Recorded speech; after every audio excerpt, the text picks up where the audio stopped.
Welcome to the Beantown podcast, coming to you live from the banks of the beautiful Mississippi River here in gorgeous Memphis, Tennessee, where it is a cool 72 degrees, not a cloud in the sky, a beautiful breeze blowing from north to south.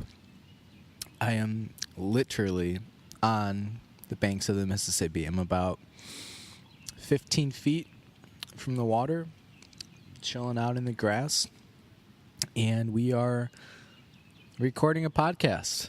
This is the first ever Beantown podcast, hits the outdoors. So with that, there will probably be some technical audio adjustments, perhaps. I don't know what the wind is going to sound like. I've never had to deal with wind before on the Beantown podcast. But yeah, this is the best it's going to get. If we're doing feedback or listen back, playback later, and determine that the wind is really crappy, then this audio will never make it out to anyone anyways, and it'll just be me listening to it. So if you made it this far, it means the wind is not a major deterrent. My name is Quinn David Furness. I am the creator, host, and more or less everything of the Beantown podcast. This is stop number 2 in our Beantown podcast spring break extravaganza road trip. Maybe throw a couple more nouns and adjectives in there, but that's all right. We'll keep going. Last week, if you recall, we were coming to you live from Harrisburg, Pennsylvania. The Susquehanna River runs right through that city, the capital of PA, also beautiful. But week number 2, we are coming to you live from Memphis, Tennessee.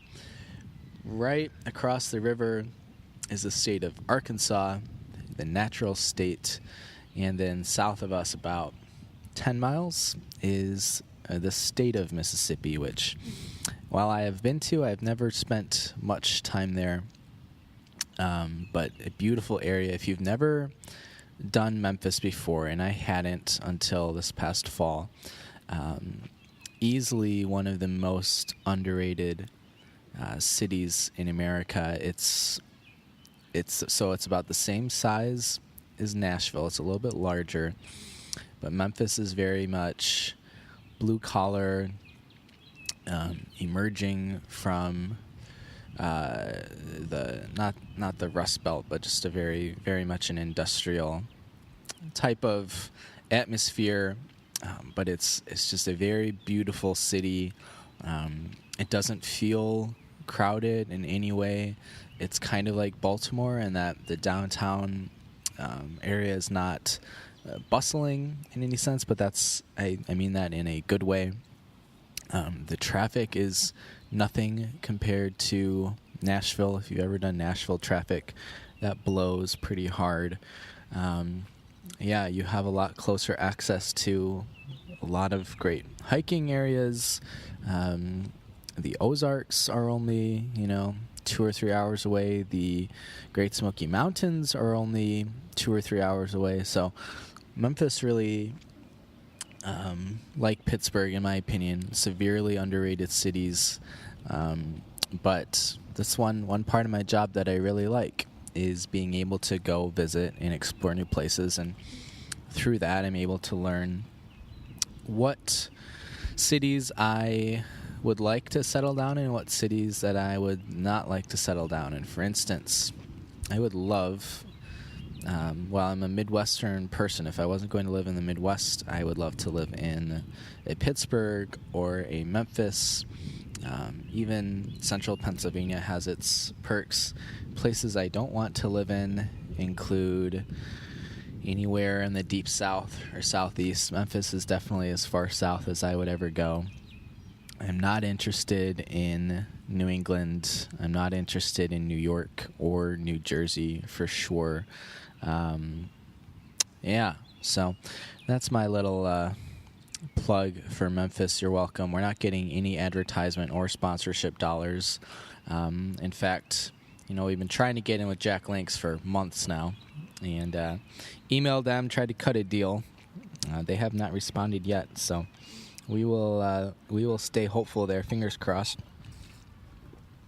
I am sipping some iced coffee, and I am working my way through a half dozen of the institution itself, Gibson's Donuts. If you don't know Memphis, Gibson's Donuts is the place you want to go right when you get here. The two best food things about Memphis are the hot chicken, which there are a number of places you can do that pretty well. But if you want the donuts to end all donuts, it's Gibson's. Kind of similar to a Voodoo Donuts in Portland, if you're trying to think of like an establishment and that important to the city. It's not a crazy, adventurous, like ridiculous flavors type of thing like Voodoo Donuts. It's just pretty really good donuts, actually. And yeah, so we are working our way through a half dozen of old fashions. That is breakfast and lunch put together here. Got to tide me over until I get through work this afternoon, and then potentially until I get to Nashville tonight. I am extremely excited, and this has nothing to do with the podcast. This is just me, my personal life. I am meeting up with about as not long last, but old a friend as one can have. My friend Matt, who has lived in the Nashville area for, I don't know, probably, going on 20 years or so, but knew him for a brief period of time growing up as a young kid. And I'm talking like, I think he and his family moved away when I was probably like, I don't know, 8 or 9. So yeah, I have not seen my friend Matt in a solid 15 years, and really looking forward to that. We are grabbing a drink kind of just on the fly. I realized that I was going to have a free night in Nashville after driving there from Memphis this afternoon, and said, hey, I know one person total who lives in the state of Tennessee. Let's make it happen. So looking forward to that. Always a fan of connecting with old friends, whether we've kept in touch or not. It's just, there's something to be said for sharing that bond when you're very young and growing up. Whether or not you've kept in touch, that's just something that life never takes away from you. So I'm very much looking forward to exploring that. Listener discretion is advised on the Beantown podcast for 2 reasons. One, we will occasionally use some adult language here and there, although we have cleaned it up significantly in the past couple of weeks. I've been trying to keep my stress levels low, lower that blood pressure. So holding my tongue is part of that, and that's ironic because a lot of today's podcast is going to be about rants, because I've got a lot of things that I want to say. That's number one. Number two, the podcast is just objectively terrible. So consider yourself forewarned. This podcast, I did not write much for. I don't, I'm not sitting down like, oh man, like there's this half an hour material that I really want to get through here. I've got a couple things to talk about, but really it's going to be pretty... I know I say we're going to try to keep it short every week, and the next thing you know, it's like 42 minutes. It's not going to be 42 minutes today because actually I have to... there's a crazy person yelling out the window. I have to go to work, actually. So we're going to keep this brief. Let me get a donut here. What's on the agenda today, if you're wondering? I got some rants to get through. I have some movie action. Haven't been talking much movies lately, but I got something that I think you're going to want to listen to. And then have a little excerpt. So normally I try to sing some intro, some outro music because that's what the people asked for. Without my guitar in any public place, I think I'm going to avoid the rock songs this week, and we're instead going to read an excerpt straight from the man himself, Mark Twain, master of the Mississippi, and the mentor of men, if you will. And we'll read an excerpt from that. It's not anything crazy. It's not anything humorous or exciting. We're just going to read it. And if you've never read Life on the Mississippi before, it's a memoir by Mark Twain. Real life stories, his actual experiences. So we'll just read a little bit from that. Hopefully it will just be interesting, relaxing, and there's a good message to be had in there as well. So let's jump right in here, so we don't go, waste meaningless time. And also my computer battery is running low, and turns out there are no outlets in the Mississippi River. So I don't know what they did in the old days to charge their iPhones and shit. Okay, let's start out with some rants. Let me get a bite of my donut. Let me tell you something before I jump in. There's a special place in my heart for Gibson's Donuts, and really just donuts in general. Oh man, there's a huge log.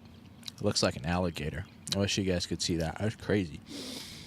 This world, man. But as I was saying, there's a special place in my heart for donuts. That place specifically is my arteries and my high cholesterol. So there's your little one-liner for the day. Sip of coffee. Let's start ranting. In the news this week, Bill Cosby convicted, guilty on 3 counts. Man is going to jail. Bro, you seriously need to get better.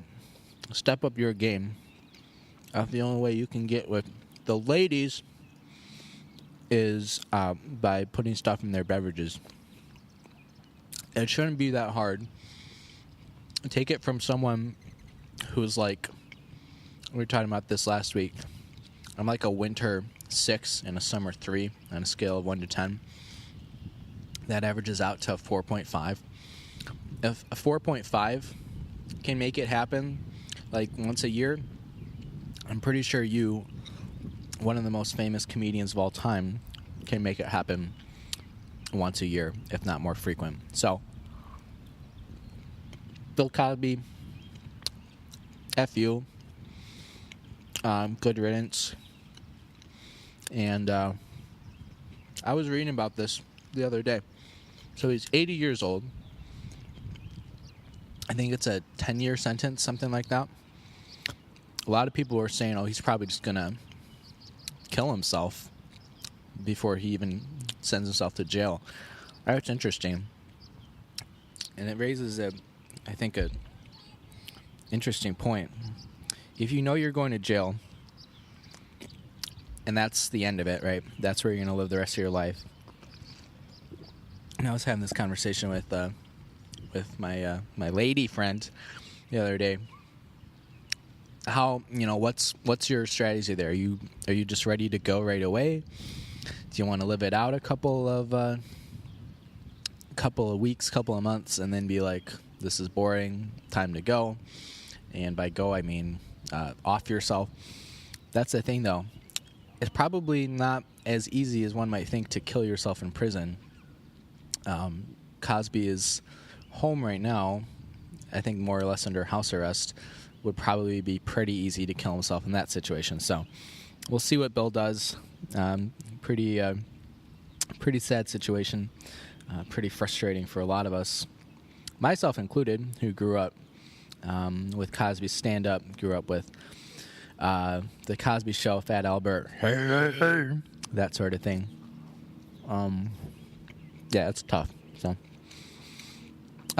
my bigger question here, though, is why is Bill Cosby getting sent to jail and Donald Trump is president? There, I said it. probably not a popular opinion in Memphis, but Cosby's getting accused of sexual assault, getting convicted of sexual assault, is now going to prison. And Donald Trump has been accused of sexual assault. I think this about the same number of times, if not more, as Bill Cosby, and he's the most powerful, most important man in the country. So, I'm not a legal expert. I never claimed to be, although we have given some legal advice on the podcast here in the past. But maybe somebody can explain that to me. Is it a race thing?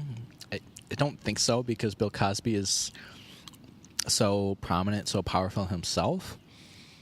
And I know it's apples and oranges to an extent, but at the same time, it maybe isn't that way. So if you have some legal expertise and you want to give us an update on why Cosby is going to prison and Donald Trump is president, please email us at beantownpodcast@yahoo.com. That's Beantown, BEANTOWN podcast@yahoo.com. Or if you just have relationship questions or any questions in general, like what's the deal with guys eating donuts on their podcasts, you can email us as well. You can also tweet at us. We're at BeantownCast on Twitter. Please follow us on Twitter, like us on Facebook, subscribe on YouTube, SoundCloud, iTunes, wherever you guys listen to your podcast, because that's what brings in the money. That's what makes this podcast work. That's how we potentially get more sponsors or just a sponsor. So you guys make it work. I love you. I loved hearing from you. That's rant number 1. Rant number 2 is going to get a little personal. And if you're listening to this, you probably there's a potential that you've given me this excuse in the past. So first and foremost, I want to preface this by saying this is not a personal attack, because I've known so many people who do this. And it's not, I'm not attacking the person, I'm attacking this excuse, because I don't think it's a valid excuse, and I'm calling bullshit on it. Again, happy to have people reach out and explain what they mean when they use this excuse, but on its surface level, it's total crap. So here it is. People who kind of either cancel plans or just say that they can't do something because they have to pack. That's it. I know that I am a man, and I am not like a neat freak. I'm not super well dressed. I'm pretty low maintenance. But come on. I was doing this weekend trip to Memphis, and I recognize some of you have longer trips and you're going to different climates. That's fine. If I was coming to Memphis for a week, 7 days, even 2 weeks, this would not change my process drastically. We're talking plus 5 minutes perhaps. I woke up yesterday morning before coming into work at 8:30 a.m. I wake up an extra 15 minutes early, 15 to pack. Why? Because here's what that process looks like for me. And please reach out and tell me what your process looks like for you, because I just don't get it. I pull out my suitcase. I pack any work shoes or gym shoes that I might need, depending on what I'm wearing before my flight. I pack 1 or 2 pairs of pants, depending on how long I'm going for.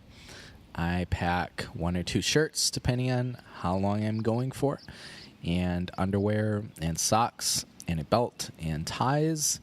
And in terms of like what I need while I'm actually traveling, I have a book. I make sure I have my music.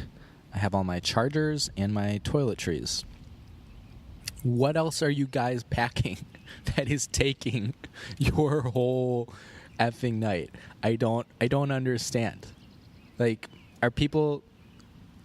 Am I just weird in that I'm not standing in front of my closet for half an hour, just standing there like, maybe I'll wear this day, or, ooh, I don't know if that matches. get your pants, get your shirt. As long as you don't look like a German tourist, I guarantee you're going to be fine. I don't get it. If you can shed light on that, please go for it. I know 15 minutes is on the short end of quote-unquote packing, but who's not doing something fun, social, or whatever the night before they're traveling because they have to pack? I just don't get it. The way I see it, it's just an excuse for not wanting to do something, and okay. If you don't want to do something, that's fine. Just say, I don't want to do it. I think people try to be a little bit too nice sometimes and dance around the bush, say, hey, I'm not going to be able to make it tonight. But I have to pack. You can't lead with that, right? So that's what I want to say about that. We're going to move on. This is a brief one, but hopefully this might be a PSA for some people out there. People other than my dad, because that's a clear kind of superiority relationship, but don't call other people buddy or bud. And I've said this to people in the past, and they seem really confused, like, oh, I always just call people that, like, casually, just as a whatever. It's not, like, I just don't really know how to say it any differently. The connotation of calling somebody bud or buddy is like a clear, you're talking down to them type of thing. Now, here's what I want to clarify about this. If you're 30 years old and you're a waiter and you're serving a kid who's 10 years old, I don't see an issue with calling him bud or buddy, right? But when I walk into a coffee shop and I don't know, there's a guy who presumably looks the same age as me, and so I'm 23 years old. I think that with my looks, I can range anywhere from about 22 to, I don't know, 28, 29. I don't think anyone's mistaking me for 30, but I think I could easily pass for, 28, 29. And that person calls you bud or buddy. I'm confident that not everybody is doing it to, like, establish that power, that dominance in that interaction, but I know a lot of people are. So just cut the crap. You can call me man. You can call me sir. I'll even go with a dude sometimes. But, if it's a man, hey, man, here's your coffee. If it's a lady, I don't think many ladies are getting called bud or buddy, but miss, here's your coffee. It's just a little thing. It's like, we don't need to do it, right? We can change. We can be better at that. So don't call people bud or buddy. It's just not best practice. The rants, this is just a rant podcast. I apologize here. We're almost done with these. Then we're going to go into the movies. When you email somebody with a direct and clear question like, hey, can you do this on this date? Something like that. It's just an example of what's been going on with me at work lately. And they just don't even respond. Like, I don't know what else to say. You can say yes, you can say no, but just not responding, like, that's not chill. That's not cool. So if you get a question via email or text, don't just ignore it. Like, try to be a decent human being. This happened to me last night. People who line up at their flight gates at the airport like 30 minutes before boarding because they want to get the best seats. Even it's not Southwest, right? So it's not like if you go on earlier, you get a better seat, right? We've all got our assigned seats. You're either sitting comfortably at the gate or you're standing in a line uncomfortably at the gate. I don't get it. For a lot of people, it's the overhead thing, and I understand that, but I don't know. That can't be everybody's experience. Something else that I really love is when you have like a suitcase or something that you're bringing on board to put in the overheads, and the flight attendants or the lady at the gate says, we are overbooked or whatever, so we're gonna have to check some luggage. I know people who hate that. I love it, right? I get to check my luggage for free. I feel like losing your luggage on a domestic flight from point A to point B is not a thing these days, especially when you're checking it at the gate. Like, how is again, if you've had that happen to you, then email me. But I've never had that experience. Just going from one flight, right? You're not doing any crazy connections or anything. I know people who hate that. I love it. It's complimentary. I don't have to lug that stuff around. Anyways, last rant here. Graceland, how expensive it is. Graceland is like 5 miles south of Memphis. It's like $40 for a tour. What the hell? That's not what Elvis would have wanted. Not my America. Okay. We have to move on here. Movies.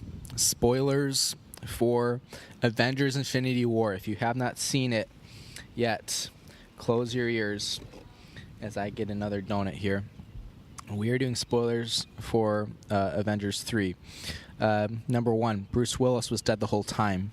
Number 2, Han Solo dies, and it's Adam Driver who kills him. Number 3, Brad Pitt and Edward Norton are the same character. Number 4, it's Gwyneth Paltrow's head in the box. Surprise. Number 5, Teddy Daniels is an anagram of Andrew Latis.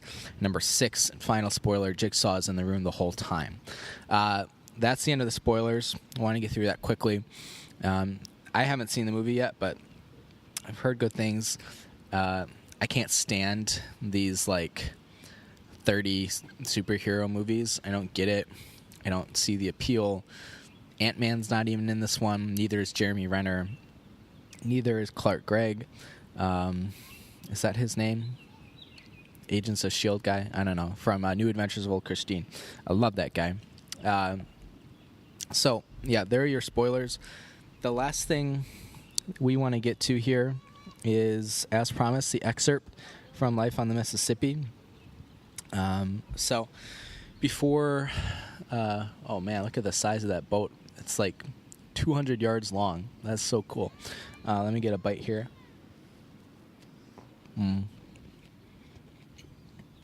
Coming up next couple weeks on the Beantown podcast. Next week, we're super excited. We're going to be live from Boston, Massachusetts. That's going to be lit. We're going out there to do a podcast with Ryan Ligon and Kristen English of the Car Ride Convos podcast. Very funny people. Very well-produced podcast. Check that out if you get the chance. We're going to be guest starring on one of those.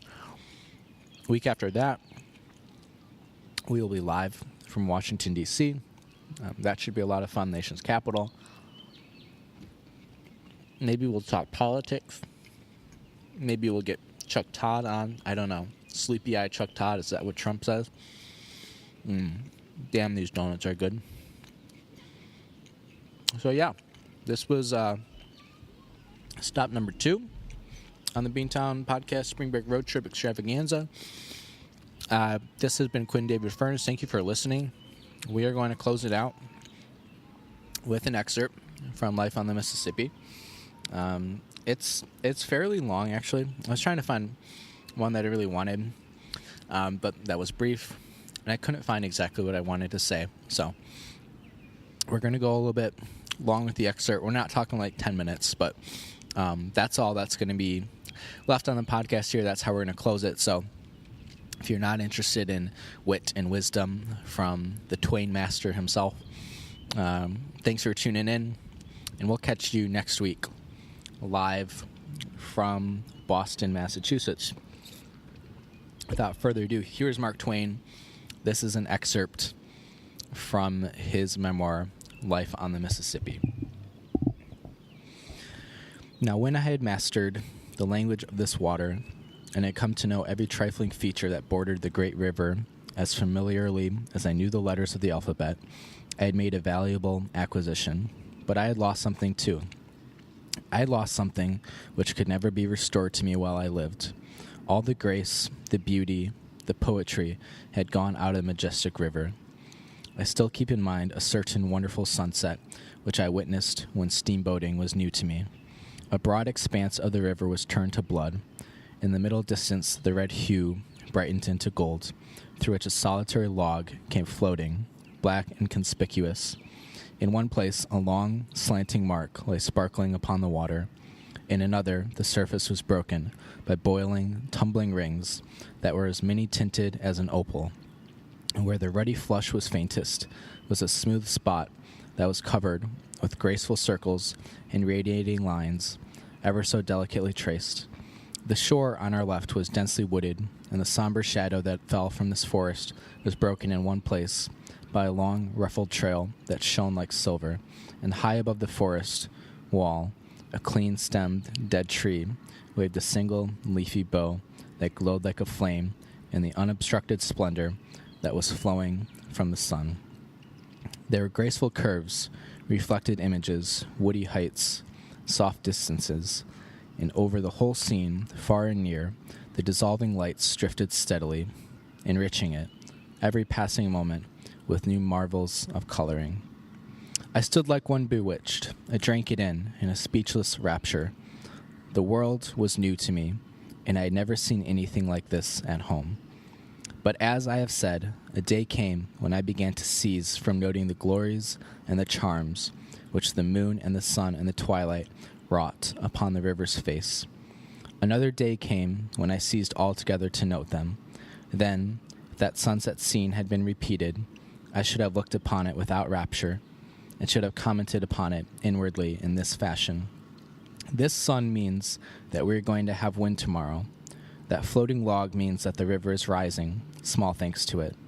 That slanting mark on the water refers to a bluff reef, which is going to kill somebody's steamboat one of these nights, if it keeps on stretching out like that.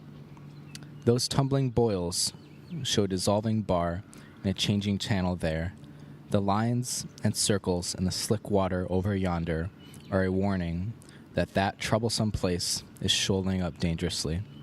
That silver streak in the shadow of the forest is the break from a new snag, and he has located himself in the very best place he could have found to fish for steamboats. That tall dead tree with a single living branch is not going to last long. And then how is a body ever going to get through this blind place at night without the friendly old landmark? No, the romance and the beauty were all gone from the river. All the value any feature of it had for me now was the amount of usefulness it could furnish toward compassing the safe piloting of a steamboat. Since those days, I have pitied doctors from my heart. What does the lovely flush in a beauty's cheek mean to a doctor but a break that ripples above some deadly disease? Are not all her visible charms sewn thick with what are to him the signs and symbols of hidden decay? Does he ever see her beauty at all, or doesn't he simply view her professionally and comment upon her unwholesome condition all to himself? And doesn't he sometimes wonder whether he has gained most or lost most by learning his trade?